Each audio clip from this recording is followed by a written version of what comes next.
This episode of the podcast is brought to you by Still Austin Straight Bourbon Whiskey. This is a new rye blend called The Musician, first in a series because music has the ability to bring us all closer together, to make us feel more free and alive, just like great whiskey. Still Austin, owned locally, distilled in Austin, 100% Texas. Postman. Thule. Is it Randy or Mr. Stashy? No, Randy Stashy. Mr. Stashy if you're nasty. Randy Stashy. You guys, if you're nasty. Far out. So guys, Amarillo Rocks this week. We got Relic Band. They're going to be playing at Leftwoods this Saturday night, May 21st. And they are going to fucking tear the place down, son. I've known this guy, holy shit, for a long time. A little minute, yeah. A minute. Yeah, it's been a minute. I was your Schwann's man in the 90s. Yes, Schwann. yes. I was hoping you'd bring that up because I remember you being the Schwann man. Yeah, that was back when I was a poor, broke musician living in my mother's basement. And now you're actually my mother's Schwann man. Yeah, well, fair enough. I couldn't afford that. And now you're a poor, broke musician. Well, you live just not far from here, right? Yeah, I live about 2 miles. I think about 2 miles up the road. Yeah, so yeah. I think I've been. Oh man, I was going to find a copy of the book and bring it with me. Oh, I could have done that. Oh, yeah. I've got one. It might be on one of those shelves. Luckily, I'm not as broke as I was back then, thank God, because, I went and got like an actual job, so. We had to go to work. I've been the same amount of broke my entire life. I'm just good at it now. Right. Being poor is something you have to be good at. Yeah, right. It's warm in here. Yeah, I got tired of being broke, so I got, because after Hinge split in 2005, I kind of went dark for about 15 years. Yeah. I kind of dropped a lot of people. A lot of you guys did. Yeah, there were people. And who thought I was Nathan dead or went down south. And Nathan moved down to Houston, and Ryan went off with the Tommy Gallagher band. And is that what he's doing? Yeah. Okay. And Tweak's been playing in a lot of different bands. He's last band I know he was playing with was the Cassettes. He was drumming for the Cassettes. Okay. And we were talking about them earlier. Which y'all know him as Roger McGallion, but we all called him Tweak. Yeah.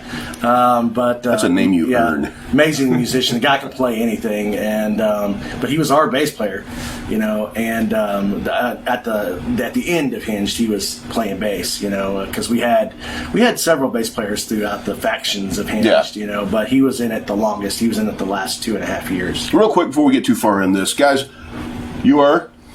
Oh, I am. Relic. We're Relic. I'm Postman, lead singer, and this is Randy Stashy, our lead guitar player. And who's not here? And James Archer, who's our bass player, is not here, unfortunately. And Mike Perez, also Mr. Mike, our drummer. Nice. Okay. So, yeah. 4-piece band. Yeah. And tell me about the sound. So we've got. I've done put some of the music up on the show before. How would you describe your sound? I hate labels. I know. And everything. Everybody asks. When we were. I'll just tell you this, if you don't mind. No, go ahead. When I approach writing music, I think about what I would buy as a kid, or even now, not just as a kid, but even now, I'm like, what would I listen to? What would really turn me on? And what are so when we started writing that album, The Darker Side of Reason, all my influences were just pulled out. Iron Maiden, Black Sabbath, Judas Priest. It was all in there. All the flavors of it were in there. So everybody emulates their heroes. So, I think if you're gonna head it down a genre of music, I would say it's metal, hard rock. If you're coming from that, just good hard rock with kind of a post grunge edge. Okay. Yeah, it's pretty heavy.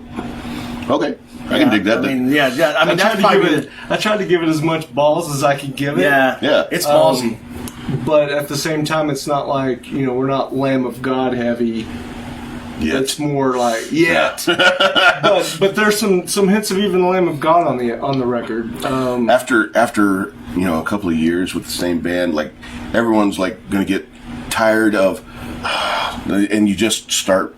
We've done it. You just gravitate to heavy stuff. We started off as kind of like a punk band, and now we're it's that swinging dick, drop D riffs and nice other stuff, and big shit. But it's just a natural gravitation. Guys like us, we can't help it. It's too much. It's too much of a part of who we are. Well, I really like the way he layered in some of the nuances from like the influences of back in the '80s, like Black I've Sabbath, listened to that. That's a killer guitar playing, by the way. Dude, I love the way he layered that, because you can listen to some of the songs on the album and some of our original materials, and you can really go, man, that's very nuanced Iron Maiden, and you can kind of feel those influences. Yeah. But we still tried to make it relevant. You know what I mean? And then I was even back in the '80s. Back in the '80s when I started singing, I had a high voice, but then my voice changed real late in life. You know what I mean? And I started singing grunge. And then I started singing like industrial and like the heavy power metal like Pantera and Godsmack and all that stuff, and that's what I sang for years, and I still do a lot of that, but I kind of came back and I like to use heavy melodies and heavy harmonies and everything like that, but still grab for the rasp and the growly voice when I need it. And that's kind of what I tried to mesh in to create the lyrics that I threw on this album. What's your process for going live? So like when you've got that much dynamicism. That's a word. It's rough on the voice, man. Do you like the lemon tea thing, or do you have some sort of process? I do. Vocal warm ups. No, I mean before a show, I like to we like to practice a little bit earlier in the day to kind of get my voice really loose. You know what I mean? Earlier in the day, because I used to do the whole warming up before the show, the that ridiculous crap, and everybody make fun of me backstage and everything, and I kind of got tired of doing that. So I used to scream into pillows. You know what I mean, to get because my phrasing. My personal rasp is actually it's at the back. It's not in my throat. It's at the back of my mouth, and everything. I create the rasp there to keep from tearing my vocal cords. Yeah, dude. It's a trick I learned from fellow singers way back in the day, who helped me become a better singer and stuff like that. And I just push it harder, instead of actually screaming. I'm not really screaming. It's just a trick. Do you ever get sick after a show, like catch a cold or bronchitis? Man, I used to. It was terrible, dude. I'd always catch like some sort of bronchial problem or something just from screaming too hard. Right. And I used to get headaches from screaming too hard, like ridiculous headaches, when especially when I was in the Lords back in the early 90s. But I drink I don't like to drink tea, but I drink just like ridiculously hot water, and I put about I take like 18 ounces and I'll do like 2 ounces of lemon juice and about 4 tablespoons of honey, and I'll shake that up and I'll drink that while I'm on stage. And I'll usually have a beer or two before I go on, just to kind of relax overall, you know what I mean? Yeah. And kind of get the blood thinned out, because when your blood is thinner, you oxygenate better and you can breathe easier. What I remember, you were always very serious about the process. Like I've seen you perform, for decades now, and I've Postman here is a killer singer. It's You're no too doubt. kind. I appreciate it, brother. But I agree, man. He does bring the power when he. People are just shocked if they're in a room with him and he just talks, and then if he belts one out, it's like, whoa, what the? So he's capable of bringing it. That's for sure, man. Yeah, and so we're all fighting the same thing, man. These genre changes, and sometimes you get told your sound's kind of old or worn out. Remember, what's the Quiet Riot song? Oh yeah. Bang Your Head. Which one? Your Head. Come On, Feel the Noise, or the Quiet Riot song? There's a Quiet Riot song that says, man, I'm wasting airtime here. What the fuck is it called? So you think my music's out of time? Let's Come On, Feel the Noise. Yeah, let's Come On, Feel the Noise. Yeah. Okay. Yeah, originally Slade. Those guys got rich off of ripping off Slade. Hell yeah, they did. They did it very well. Yeah. Good job of that one. Yeah. I mean, I didn't even know who the hell Slade was. Quiet Riot was hitting me early in the 80s. Yeah. I loved Slade. I knew Slade before. I had no idea Riot. who Slade even was. Yeah. And then I was like rocking out to this Quiet Riot song, and then that's not even their song. I went, what the bullshit? They made it their song.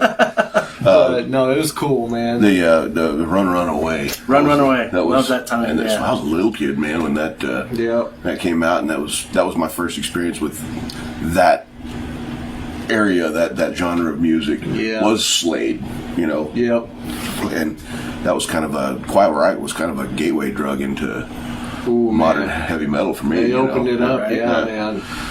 Yeah, but I've always tried to put on a show, try to sing my best, try to give people what they want, because flat notes, I grew up as a singer. My mother was a singer, and I grew up singing, and I'm in my whole life. Yep. Mm-hmm. Yep. And me and my brother, I had a twin brother. have a twin brother. Hey, Rob.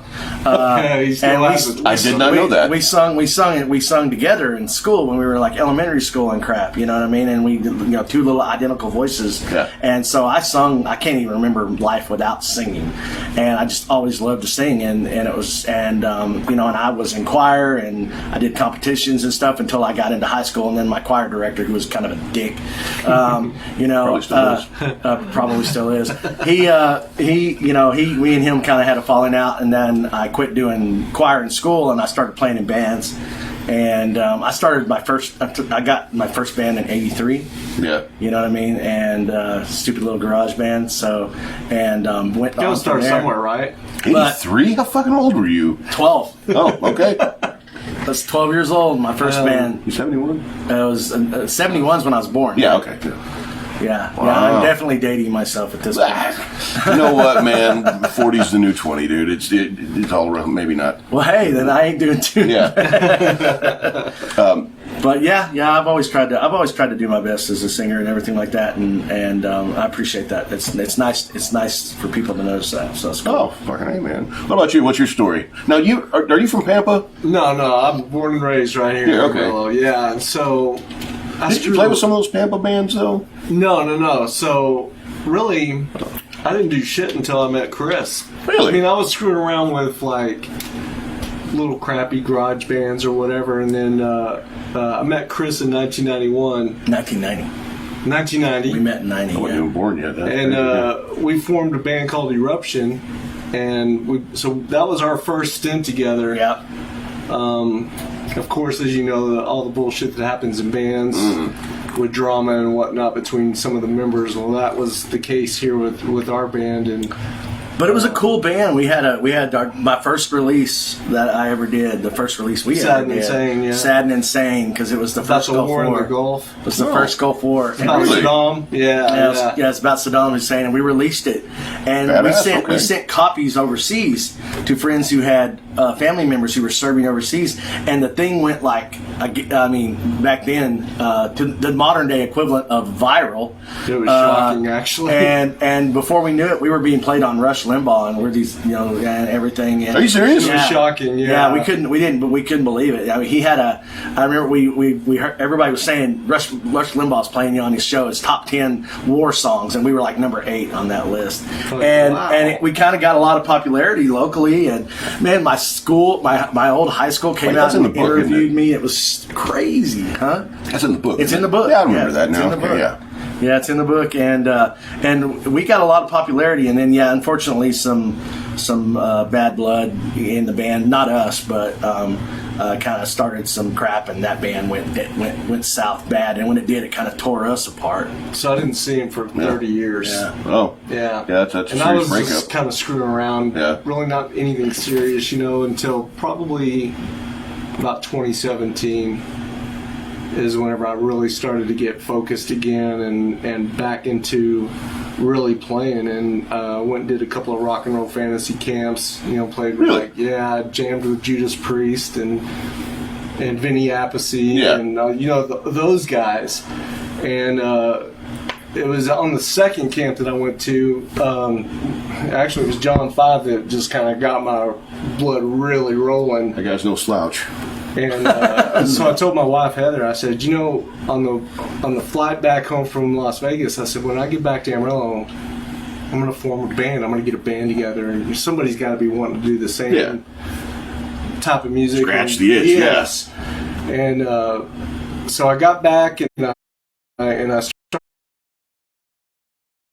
started a band with a couple of guys I worked with, and kind of petered out a little bit. Yeah. And then I'd had some of this music written, at least one really good riff on there. And I told Heather, I said, well, the only guy I can hear singing this is Chris. I said, and I know he can write some badass lyrics. I'm just going to reach out to him. And I thought he hated my guts, because I hadn't seen him in 30 years. And we'd seen each other a couple of times. And we were Facebook friends. Yeah. We had hooked up on Facebook. You had time to cool down is what you're saying. Yeah. Thank God, right? Had 30 years to get over So it. I sent him the song, and I said, dude, can you... Wasn't that bad. I said, can you write something to this? Does this even inspire you?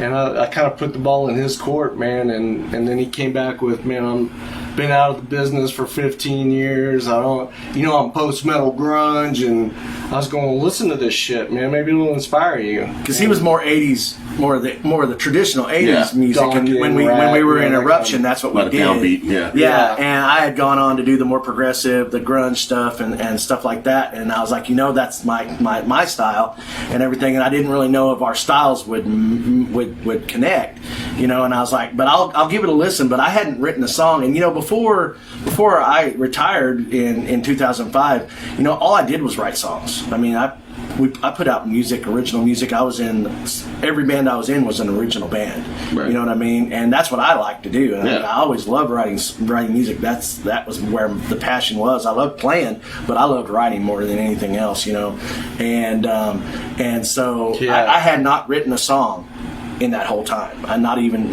a lick. What the hell were you doing? Working, Yeah. working, raising a family. I got married to a wonderful woman, Nice. Angela Newworth, my wife, Angela Post. We had 3 Shout out, Angela. Awesome, yes, and we had some kids. My daughter, Star, Chrislyn, and our son Damien, and we've been raising a family, And that's why I was afraid to reach out to him. I didn't know what he was doing, man. Got a respectable job and started making some decent money, and I was I- just living a quiet life, and I enjoyed it. Yeah, too, and I I have to rolled say. back into his life. Screwed everything up. and all up. Threw But that no. wrench in there and said, hey, man. But what was crazy is he sent me the riff, and he goes, well, listen to it. And it was out on SoundCloud. Mm-hmm. And I went out on SoundCloud, and right off the bat, I got excited because there was another song out there called As the Story Goes. And it was a song that me and him had written in 90, in Eruption. And we played it in that band. We never recorded or tracked it, but it was always a really cool tune, And I was like, oh my God, he still has that. He still has that song because I always loved that song. And he sent me the music and he called it Bloodline. It was called Bloodline. Bloodline was what his gas. Yeah, that's what I'm saying. He titled it. It was titled Bloodline. He goes, listen to Bloodline.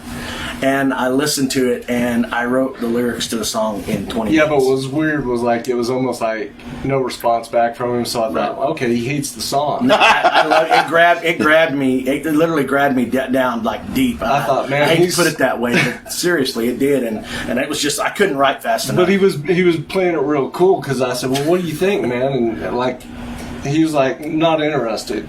I thought, well, shit, man, maybe he doesn't want to do anything. And he said, well, let's go meet over at Golden Light, yeah. Yeah, Golden Light, and let's drink some beers and just talk about it. So we get over to Golden Light, and he goes, first thing he says is, hey, man, I hope you don't mind, but I've changed the title of the song from Bloodline to Gaslight. And he's like, you know what that is, don't you? And he starts explaining the gaslighting thing. I went, holy shit, that's cool. And he starts kind of giving me the lyrics, and look, man, I don't know what any of that is until I hear him sing it. Yeah.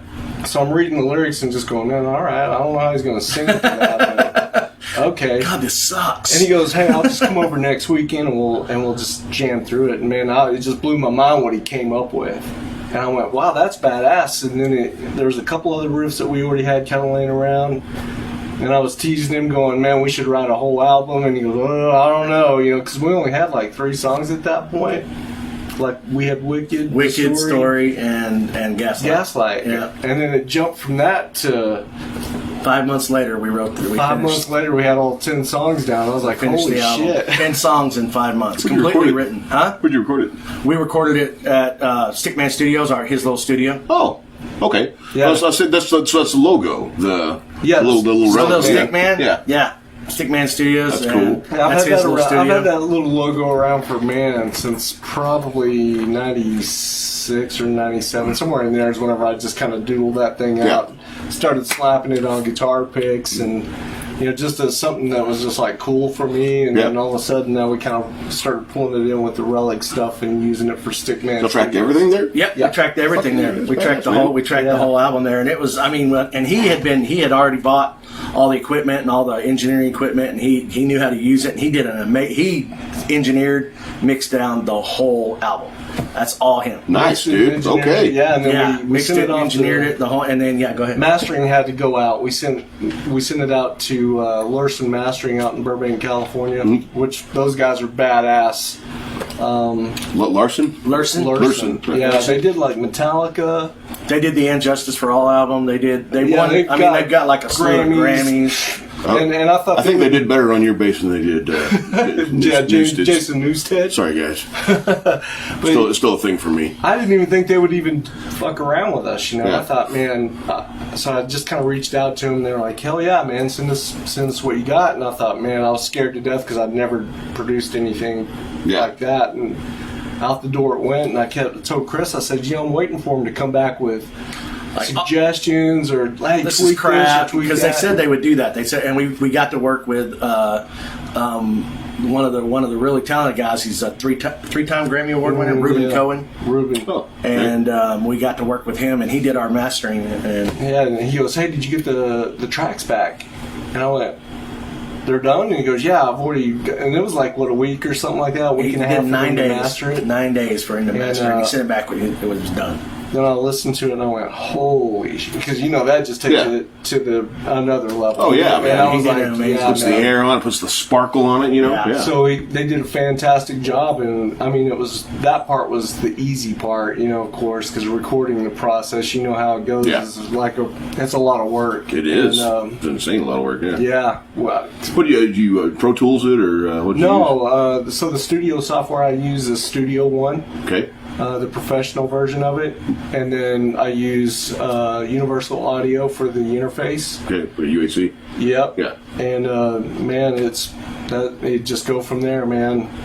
All the guitar tones that I used on it were plugins. Really? Actually, yeah. I used just Sims on the. No, these are Universal Audio's actual amp simulators, which is cool. Yeah.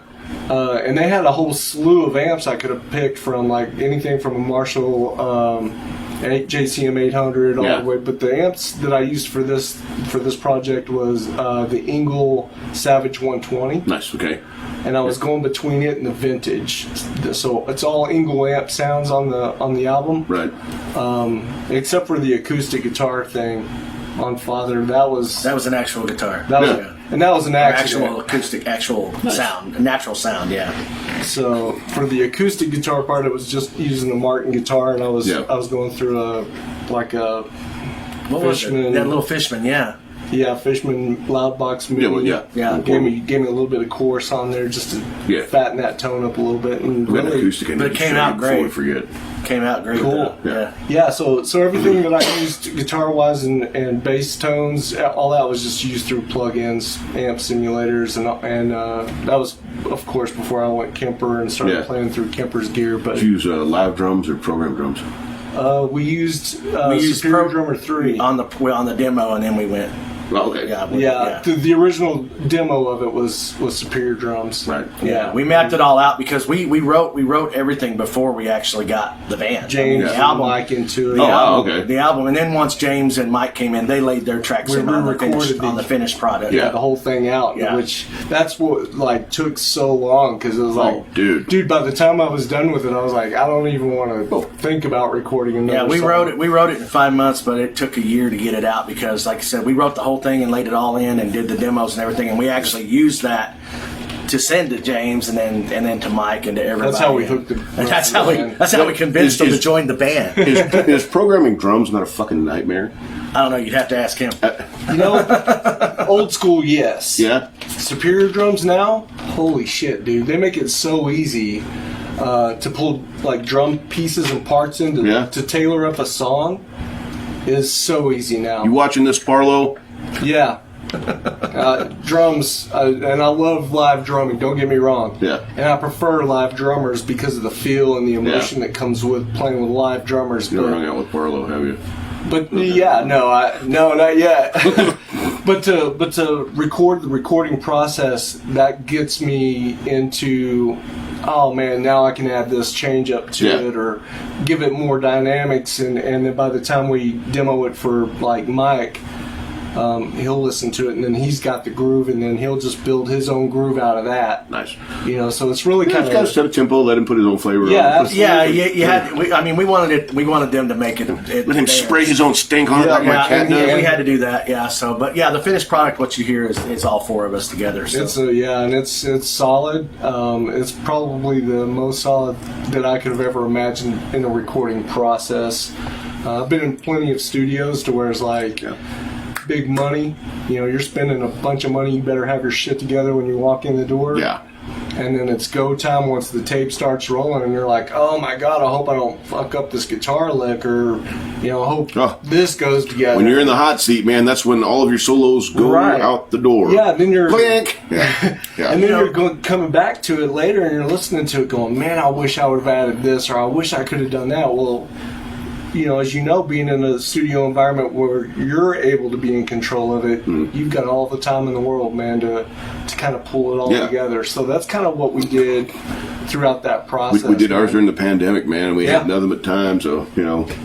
Yeah, COVID, right? Yeah, just sit there and just couldn't do anything else. Taste, wiggle. He'd write a riff or something, and he'd send it over to me, and I'd listen. He'd send me on WhatsApp. He'd send me the riff on WhatsApp, and then killer, man. And then I'd write lyrics on it, and I'd on Notepad and on my phone, and I'd email them back to him, and then we'd get together once every 2 weeks, and we'd track, and that's how we did the whole album.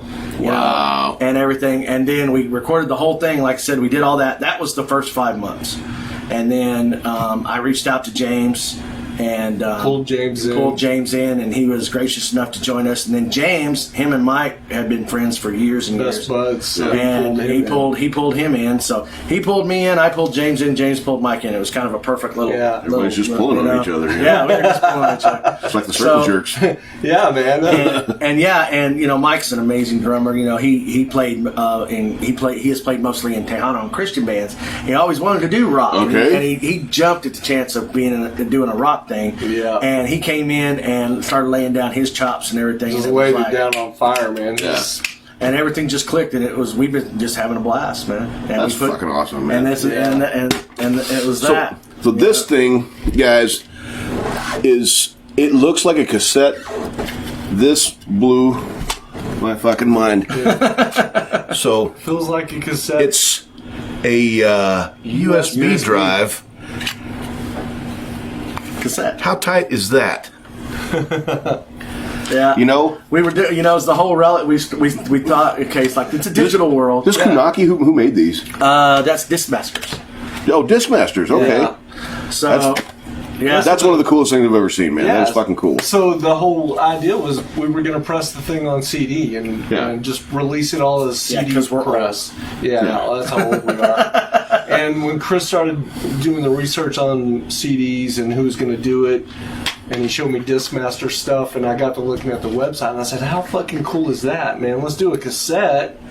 Because we're USB, nobody has cassettes, so they're just going to pop that out. And nobody had CDs either, so we were like, it was so funny. It was either go all digital release, which it is all digital release. Yeah, it's all. We did a full digital release. This was just something we did for fun, to kind of to do the whole Relic thing. That's tight merch, though, man. Like on a merch booth, it's like you're appealing to the hipsters and you're appealing to the older generation. It makes you want to pick it up. It is. I want to fuck with it. I do. It's badass. It feels good in the hand. You know what I mean? Right. And we'll have these this weekend. We'll have some of these for sale this weekend. The funniest thing is I remember when I gave a copy to my daughter, my 19-year-old daughter, not like little daughter, my 19-year-old daughter. She couldn't open it. Yeah, I was like, what is She didn't know. She was like, what do I do with this? She could not open the cassette. I'm not lying. It was hilarious. I laughed so hard. Thought it was funny. But and that was the whole thing. I had the name for the band before he even called me. I always said that if I started another band,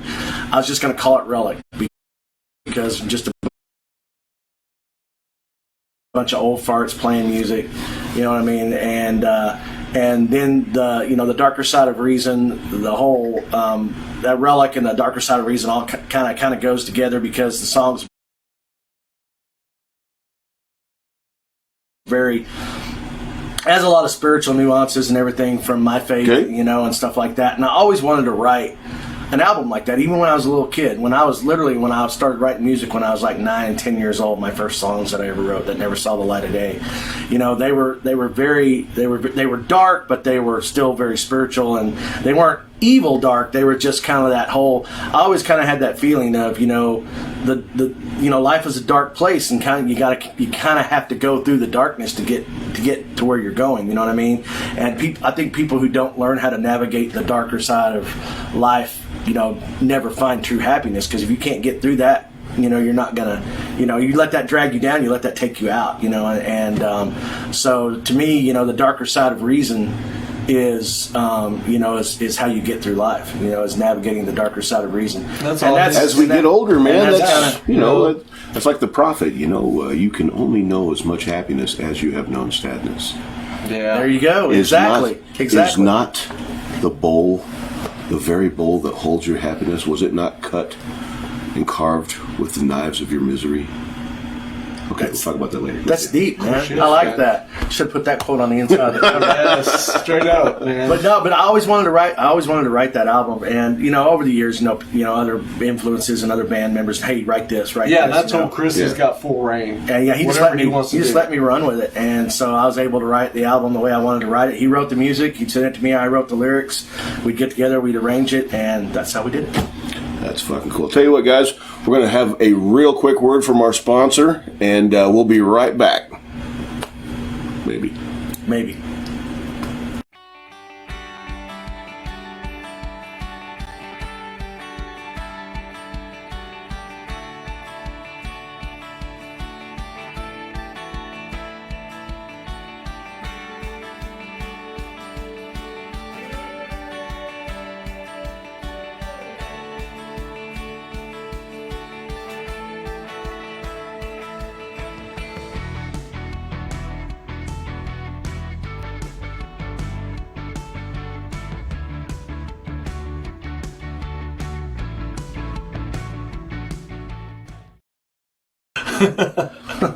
Also, guys, Are we back? we're while we're talking about, of course, this week's podcast is brought to you by Crush Wine Bar, 627 South Polk. It's also brought to you by Lit Arcade Bar and Still Austin Whiskey Company. Hey Jake, I'm drinking beer, man. I'm sorry, I'm out of still. But we appreciate all of our sponsors this week. So what were we talking about? We were talking about the recording. We're talking about the recording, yeah. So what do you do, like, when you have a regular job, I assume? You're not just independently wealthy. I work at Pantex. Okay. Yeah, that's my day job. But my real job is guitar playing. Yeah. That's what I've been told, right? The wife is agreeing with me. She's like, yeah. So yeah, that's what helps me finance all this fun is that. But yeah, if I could do this all day long, that's exactly what I'd be doing, man. Bro, turning it into a job, sometimes they say don't turn what you love into a job because you'll end up hating it. Right. That's not exactly true. I mean, I agree with that. I don't believe that either. I think it's... I got out of the corporate world about 3.5 years ago. Okay. And I have just been taking just little gigs, bartending, doing sound, podcasting, playing music. And this is literally the happiest I've been in my adult life. That's awesome, man. And so, I mean, yeah, I'm broke, but like I said earlier, I'm just good at being broke. So, that's the hard part, man. It is good at it, right? You guys, I understand things from a venue standpoint, but you got to understand things from an artist standpoint. I mean, this shit is expensive, man. This gear is expensive. Extremely expensive. Strings are expensive. Yes. Everything's expensive. Everything's expensive. The things that we do, bending over backwards to entertain and to validate ourselves and to fun. Entertain people and all this stuff. I mean, it's there's an exorbitant cost involved to it. Having said that, the payback is, I mean, hopefully there's some monetary payback, but also the validation to it. Man, it just feels cool. Yeah. I don't want to be laying on my deathbed thinking about all the shit that I didn't do instead of all the things I did. You know, right? Absolutely. And one cool thing, like, I know that by myself, I feel like I can't get to where I need to be without his partnership involved. Yeah. And bringing it home really is what he does. He puts all the icing on the cake, because for years before all of that, I was like, fuck man, I need somebody that has a creative like mind to pull it together, and it's hard to find that, Scratch the itch. Yeah. Well, and I'm a lyricist. I mean, I've written some music in my life. I mean, I have written whole songs before, but it's not my forte. So, I mean, lyric writing and arrangements, and I can once somebody starts it off, there's times he'll be doing a riff, and I'll be like, oh, well, try this or something like that, and it'll inspire me. But I kind of need that catalyst. So, for people out there who can do it all by yourselves and everything, that's awesome. That's really great. But my talent only goes so far. So we, that's the way it was even back in the day when we first met. We were a really good team. Yeah, we were a good writing team. We were a good team on stage together. We always played off of each other, and it was kind of weird. We had that 30-year gap, but when we got back together again, it was like we didn't. Postman is a snappy dancer too. His lambada, his cha-cha. The time he spent in the Chippendales, all of that stuff is paying off for him. Yeah. So sure. So we've got. By the way, guys, and before I forget, for God's sakes, you can call in. We've got the phone lines are open. 806-853-7883. I will put that in the chat comments. Maybe if I can put this one. And Facebook moved on me. See, this is why I hate Facebook's platform. I'm looking at a tool that does multi-streaming, some sort of, because we've got to get on Twitch and Discord, and I'm starting to find out that my number lock must not be on. There we go. 806 853. Wow, that just screwed up. You know what? You guys can figure it out. 806-853-7883. 806-853-STUD. That is real. That's cool, man. 853 stud. That's easy to remember. 806-853-7883. Yes, that was planned. Yes, talking about you. I was looking at numbers. You got to pick it? So, but I've had the number for 15 years. Yeah. And so, when I was going through, and I had phone spell pulled up on my phone, so I was looking them up to spell anything. And I was going down because it gives you 5 minutes to pick one out, and it was spell stud. Holy shit, I gotta have it. Yeah, right. Right. So, and then I got another one. Oh, farting dust. Let's talk about it. All right, Parlo, why don't you give us a call? Farting dust. Yeah, I know you fart dust because you left here a little bit ago and there was a cloud in there. I had to kick the air filter on. That was the first name of the band, but we didn't think it would roll off the tongue as easy as Relic. I hope Dust Fart doesn't roll off the tongue very well. Oh, man. Yeah, no doubt, man. So it's just y'all's weekend, right? Is there an opener? No, it's just us. Yeah. Y'all playing what? 3 hour? 2? No, we're only playing 2 sets. We're playing 2. Yeah, we'll start at 10 and we should be done by about 12:30, 12:45. That'll work. Yeah. I'll be your sound guy. So that's exciting, man. Yeah. We're excited for that too, man. Yeah. I don't know. I'm not too much for doing the 4-hour bar gigs anymore, you know what I mean, and everything. Come out, do a show, pound it hard. So if you want to catch the show, you better come out. You better be out on time. Don't be show up at 1 o'clock for last call. We're gonna be done and sitting down drinking a beer. Sitting down drinking a beer. But we we got 2 sets and we're gonna rock it out. So looking forward to it. So you've done other shows though with other bands recently, or we did. We've done Starlight Ranch. Bobby Lee's been a huge, amazing. Bobby Lee's been just absolutely amazing. He gave us our first gig. We got to open up for an absolutely fantastic band, Van Halen tribute band, Van Halen Experience. Yeah. Oh yeah, I saw that. Okay, I didn't know y'all got to open up that show. I did a little advertisement. We opened that show, and that was so much fun. Those guys are amazing, great guys, way cool. And I think we're set to do a gig with them in July. We're gonna do that gig again in July. So it's gonna happen again in July. The obvious question if you're going to be fortuitous enough to make a Van Halen tribute band, by God, you better be able to fucking pull this fucking riffs out. Yeah. And that guy ripped it? Yeah. Okay. Oh, Totally. Yeah. They killed it, man. Totally. They're very And they do both. top-notch guys. They do Roth and Hagar. Yeah. And the singer can pull them both off. That's crazy. Great band. You see this thing right up here? Yeah, I know. I've been eyeballing that. That's badass. Yeah. But yeah, so we did the Starlight Ranch gig a couple of times. Yeah. And then we did a Halloween show. We did a big Halloween bash, which we're going to try They get away a couple years now. cultivate. We Started out playing last year. Yeah. That was our first time. Last summer, yeah. So we've been out almost a year. Oh, okay, cool. Yeah. Almost a year. So, like I said, we're not playing like heavy duty, you know. I mean, like I said, for the most part, we're just having a good time. Yeah, we're not trying to crush gig after gig after Yeah. gig. You I ain't know, doing this for a living. You know, We're this ain't too paying the old, bills man. like it did back in the day. That Sunday morning know? hurts. Yeah, it's a sometimes. little rough, man. Yeah. And so we're pacing ourselves and just kind of, hey, when do we want to get together and play again? Yeah. You know, so maybe Yeah. a month between gigs or whatever it is. So, you know, like you keep saying, you know, for almost 25 years, this was my life. This is what I did for a living, you know, and I It's banged hard. it out and did It's the hard to do road. it. I did the road. I did the gigs, playing, you know, every weekend, you know, and playing, you know, 3-night shows and playing 4 hours a night. And that's back when I had to use like a steamer and like, you know, wrap my throat in a hot towel, or else I couldn't sing the next day. Yeah.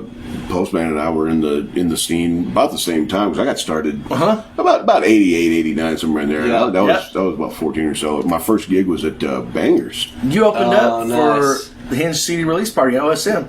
No, that one, yes, but that was in like early 2000s. Yeah. I'm talking like late 80s, early 90s in that area. You know, so like when the Yellow Rose Club was here, the Bangers, West One, Union Station. Union Station. Union Yeah, Station it was Union Station before that. Yeah, Yeah, Union Station before Yellow Rose. Yeah, Union Station, Redmore.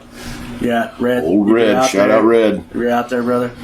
Yeah, Redmore's helped me get my start. Dude, I sold Red a guitar like 3 years ago. Is he really? Wow. He bought a Fernandez 12-string from me just out of the blue. I had it on Facebook, and that was the last time I talked to him. Yeah, that's what. That's, you know, at Eric Denton's tribute, I was just totally blown away when Dark Haven played. Oh, dude, Because that like took me back like to that high off the ground. I'm like, oh my god, because those guys were like one of the most popular bands in town when I started. And, you know, Dark Haven, Metal Rose. That's Salisbury. Yeah, Brett Salisbury. Yeah, and all those guys. And it was Great just players, man. Yeah, awesome musicians. It was crazy. Great I players. didn't get to see them. I left for a little bit and then ended up coming back. And I didn't even know they were playing, and I was pissed because I missed it. But I got to talk to him for a little bit. Did you see him dancing on the floor? Like that? Dude can still move around like a rubber band. You should have seen him on the stage, man. Yeah. I mean, he's up there doing these cool Van Halen kicks. I was like, Oh, yeah. Like, I'm He's like, made of rubber. right. Yeah, I couldn't believe it. Yeah, they were amazing. I mean, the show was great. I mean, everybody sounded awesome.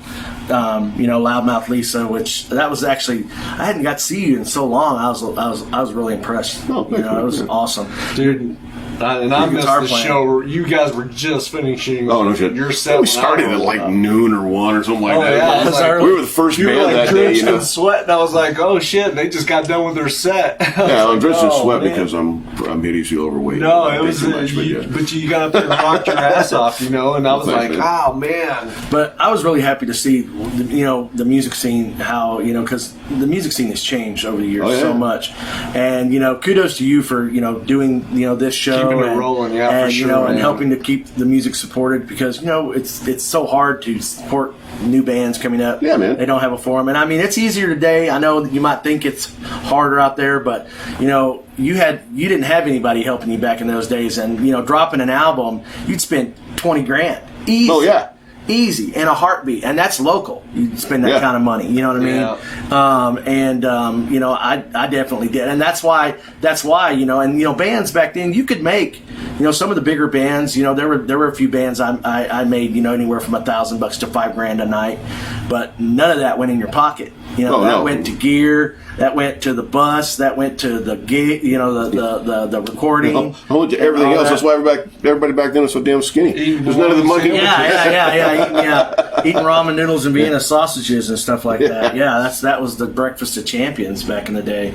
But now it's so much easier now because you got the digital has caught up and everything. But then again, it's a bigger market. Exactly. The market. Anybody can do it. The market is 10 times bigger than it was. That is the thing right there. So it's kind of weird. It's easy that everyone can do it, so everybody does it. Yeah, and it's saturated. So the difficulty used to be in the beginning, and now it is in the deployment stage. Right. Sure. You know, how do you make your stuff interesting enough to get it out there? To get through the dim. Well, let's see here. Brandon Pearl, he let me drink, and I was just shy of proper. As long as I played drums at the jam session with the grid. Oh, yeah, you're talking about Red. Yeah, oh, yeah, Red. Did he say Grizzly? Yeah, at the Grizzly Bar. Ah, the Grizzly Bar. Yeah. I remember seeing Scratch there. Remember AJ and those guys? Yeah. Oh, yeah. So AJ, and if AJ's watching this, man, AJ, sending you lots of love, brother. Bobby, Jody. AJ's just a great guy, man. Like, he's a good guy. We talk back and forth. You still talk to him? Oh yeah. Fuck, how's he doing, man? He's doing great. Yeah. So is he in Lubbock? He's in Waco. Yeah, Waco. Yeah. And so, we talk and share ideas. Nice. And talk back and forth. And I wish he lived here, man. But AJ was the first local guitar player that ever blew my mind.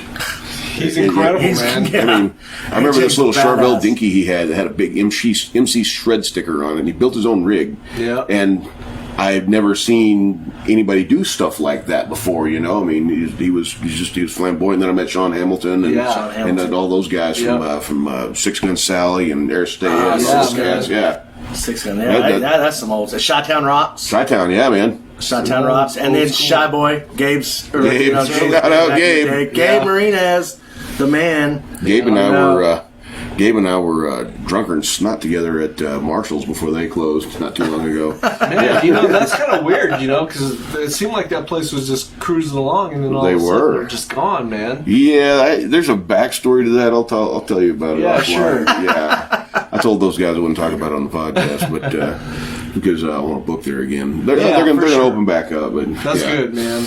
Yeah, it was a cool place. It's in a good location, man.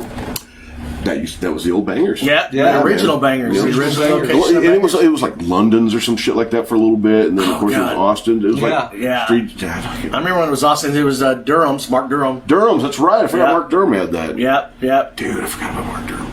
Yeah, it was like Randy. Forget about Mark Durham. All those blues guys used to play there all the time. Oh yeah. Hathaway and those cats, man. Boy, Steve Hathaway, the Soul Breakers. Yeah, dude. Hathaway moved to Ohio or Iowa or one of those states nobody goes to, and he Steve, his kid, Steven moved out there, and so he moved out there to be with his grandkids, man. That's cool. Yeah. Far out, cool deal, man. My mom went to high school with Steve. He was the guy that sold me my first amp. Oh, really? Yeah.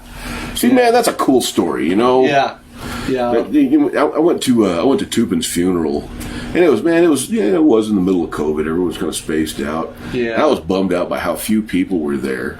And granted, yes, there was a pandemic, but I hoped at least a few more people would have stuck their head in the door, because Randy did so much stuff for so many people for such a long time, me included, man. For sure, Randy financed me, for God's sakes. That was a dumb move on his part, and he helped me in every. Billy's Band-Aid. I bought my first guitar strap at Billy's Band-Aid. Dude, yeah. You know what I mean? And Billy Stoll, Billy Stoll actually mastered the Hinged album, and I still talk to Billy Stoll all the time. Far out. Yeah, Billy Stoll's awesome. Small world, man. Yeah. Just all the connections, Yeah. But yeah, and then Randy, he left there and did Randy's Music Mart. I don't think I bought a stick of gear anywhere but that place for probably 20 years. And then when I had the club, he helped me with my club and everything too. So very good shape. So Denton worked there. Yep, Denton worked there. Coleman was on the podcast a couple months ago before the Denton show, and who else worked there? Fucking Cody Downs worked there. Downs. Yeah, Cody. Court Jones worked there for a while, man. Yeah, there's a bunch of those dudes. I got to play with Court. Did a thing with me on just a couple of song demo thing that I had back in early 2000. Really? Yeah, he crushed it, man. Okay, cool. I didn't know that. Yeah. Man, Brandon Mann's mom. Do you remember Him and Jay Weeks, Do actually. you remember all the artwork that was done, like the Randy Rhoads artwork and stuff that was in that amp room? Yes. That was Brandon Mann's mom that painted and drew all that stuff. What? Oh, I didn't know that. Yeah, dude. Nell did all that stuff, man. Nell was so fucking rad. That's cool. Yeah, I used to love going to that amp room, just hanging out in there, Yeah. the elevated amp room. I met, Shit. Oh, yeah. who the hell did we meet in there? Oh, fucking, The Cause, or Robin Hood. Robin Hood. What's that actor's? Costner. Kevin Costner. Costner. Kevin Yeah, Costner. Costner. Oh, okay, Yeah. Robin Hood. He had a band that did some show here, and so they rehearsed at Randy's, and so we all got to meet The Cause one night. No shit. Yeah, like they rehearsed there. He was super cool. That's awesome, dude. Terrible musician, but I mean, they were super cool. He's just a cool dude, right? Parlo said Hilliard worked there. I saw Hilliard not long ago. Hilliard looks exactly the same. I saw Hilliard before I came over here. Yeah. We ran into each other at the store. Just Are you serious? Yeah, when I bought this. Yeah. That is weird. I was like, "What's up, Bart?"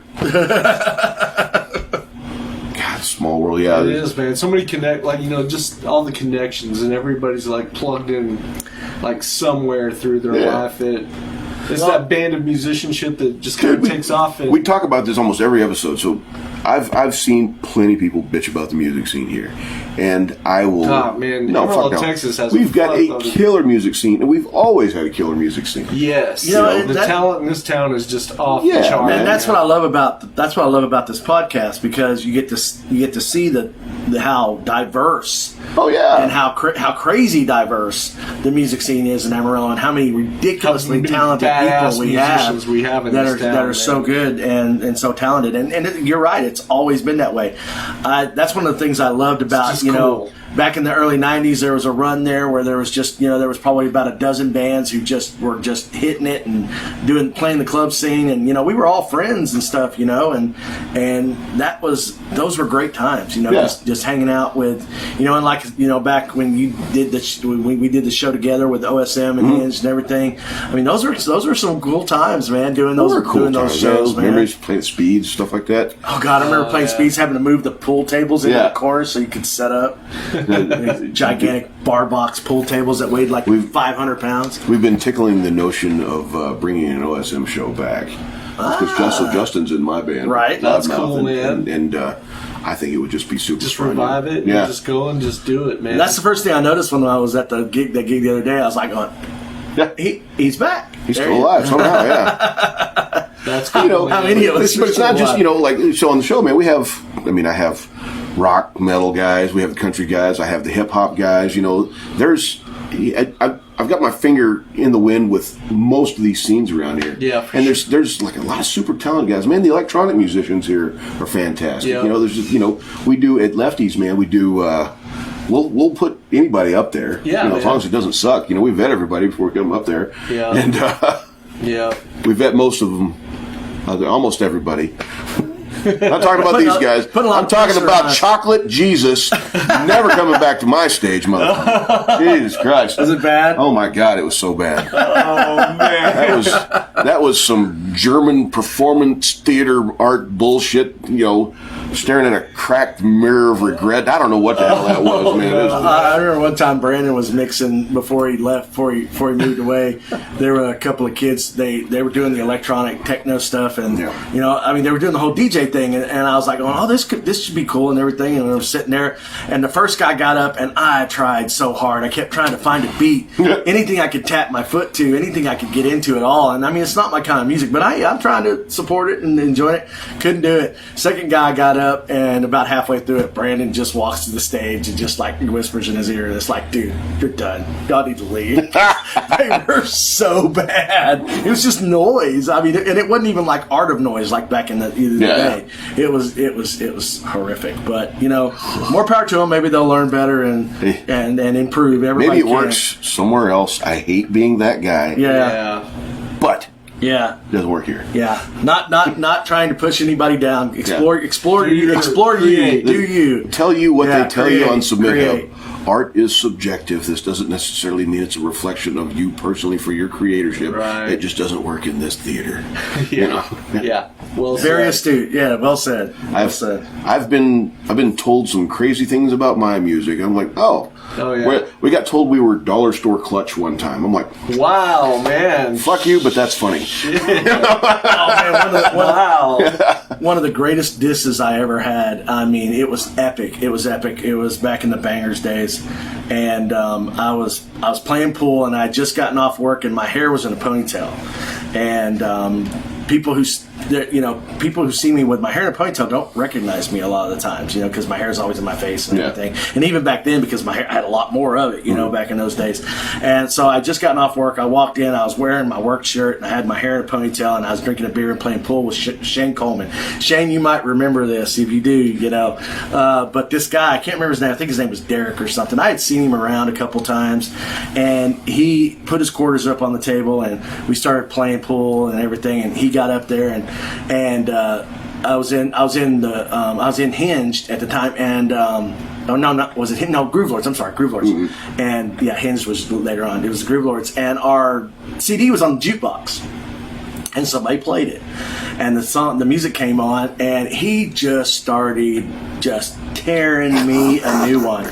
He was like, that singer, that idiot Postman, that guy, God, he's so full of himself, he sucks so hard.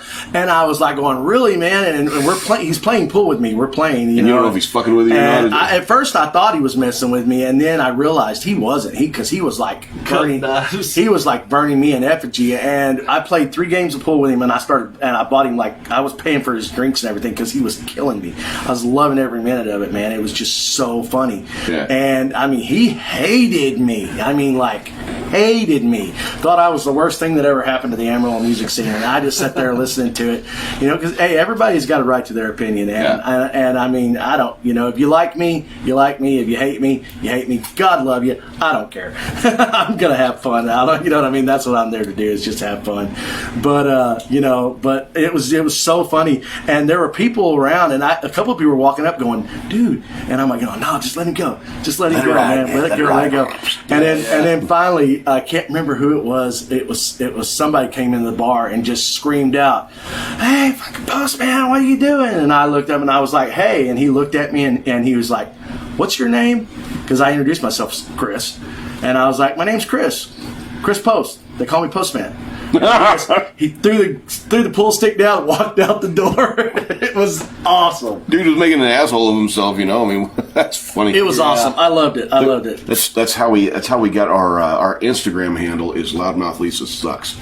There was we played the show with the Toadies way back like 2013. Oh, that's and cool there was some girl out in the crowd. It was a buddy of mine's daughter. I found out later. And she was in the crowd, and she went through the trouble during the show but these guys are fucking terrible. And she made the hashtag Loudmouth Lisa Sucks, and we had a great show. Yeah, she just fucking hated us for some reason. I was like, but I saw it. I was like, oh, that's awesome. So like we changed our Instagram handle to still Loudmouth Lisa Sucks, and that's been our hashtag ever since then. So.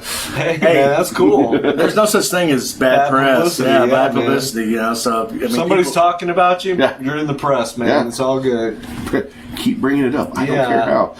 I would love for the street preachers to come protest my shows. Oh man. That would be fantastic. I'd buy them all the water. I'd go out there and drop with them a little bit. Heck yeah. Well, we'll talk about the faith. So we've got shirts, merch. Show's going to start at 10. Stickers. Show's going to start at 10. Yeah, we'll have plenty of merch, shirts. We'll have the album for sale if you want that. And just so y'all know that this is not just, this has, it's a 4 gig stick. So it's got room. It's not protected or anything because, heck, I don't care if you take it home and erase it and use it for work. I don't care. Have fun with it. But it's got the album on it in WAV and MP3 formats. Oh, really? So that way it'll play in anything. It's got wallpaper on it from the album, artwork inspired from the album wallpaper. We also got some icons in there, some computer icons that you can download and put on your desktop that I created that are inspired by the album and the band. And the video to Gaslight is actually on the tape. So the video to Gaslight's on here too. Oh, badass. Yeah, Okay. the video to Yeah, we Gaslight's will on be here. playing. We're going to be playing the whole thing Saturday night. Yeah, we'll play all. Well, we got some covers. Yeah, Yeah, we'll it's play going to some all cover mix tunes, yeah. in. Nice, we're dude. gonna sprinkle the whole album throughout the set. Most importantly, it's going to rock. It's going to have fun. Yeah. You know, we're going to get weird. Yeah, Yeah, we it's hope. going to be yeah. a great time, man. Yeah, see, we can actually like stand on the stage for that long. You know. No, it'll be good. Yeah. The only thing I told Chris Probably put was some like, Aleve in the green room for you. Yeah, I'm like, man, Glucosamine and chondroitin, maybe some Centrum Silver. Yeah, we all talked about like boning up on vitamin C and and none of us are smokers anymore. So Yeah. I'll have like You an will be inhaler. that night. Yeah, I'm gonna have an inhaler hanging around just in case, because I have to hit it, because the smoke and everything. Because I'm not used to that anymore. But You should get an inhaler and put like metal studs, like spikes on it. Or something. that's not a bad idea. That's not a bad idea. But we're still gonna bring it, and we're gonna we're gonna have a great time, man. Leftwoods is gonna have a great time. It's gonna be fantastic. Yeah, and thank you, man, for Fucking that, guys. for helping us. Well, man, thanks for doing the show. Yeah, man. I will see you guys Saturday night. Guys, remember Saturday night, May 21st, Leftwoods. Get there about 9. We don't know how busy it's going to be, so get your butt planted in the seat or stand all night because we can dig that too. I would love that. It's a That free would be show, awesome. isn't it? Yes, free show. Yeah, no cover Free this no show. cover. There's going to be merch. The bar has some cool drink specials, and we're going to have a good time that night. So again, that's Relic. Again, Postman. Tuli, good to thank see you, brother. Good to see you, Randy, too, nice brother. to meet you, brother. Good to meet you, brother. Yeah. Heather. Put her over there. Yeah. All right, guys. So I don't know who we've got next week. We're redoing the studio right now. Maybe a couple of weeks before I do another show. But y'all sit tight. I'm going to start doing the calendar again. I've been kind of laxing in my duties. I know that. I apologize. But I hope everybody's cool. Remember our motto: wipe front to back, clear your browser history, and go see some live music.